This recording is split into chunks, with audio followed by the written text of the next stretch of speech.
All right, so git prompt to save files before commit controls whether Git should check for unsaved files before committing.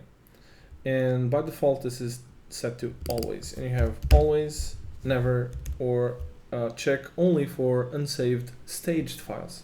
I'm going to set this to always, but to show you how this works, I actually need to disable auto-saving. So let's go up here and let's disable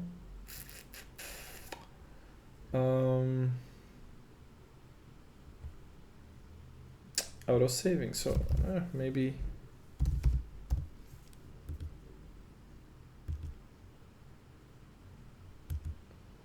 format and save, auto-save. There we go. So let's disable this.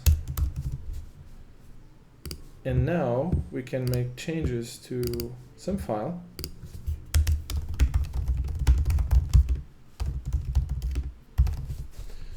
And if we go on Git and we try and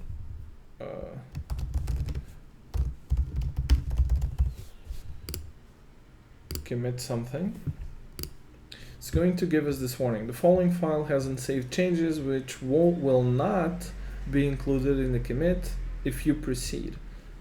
Would you like to save it before committing? And then you can choose an option. So this is what this does, but because I actually have autosave after a delay, it doesn't really matter because all my files will be automatically saved. But if it does happen for some reason, I want to be notified of that. So not that it matters too much, but I'm going to leave this option as always.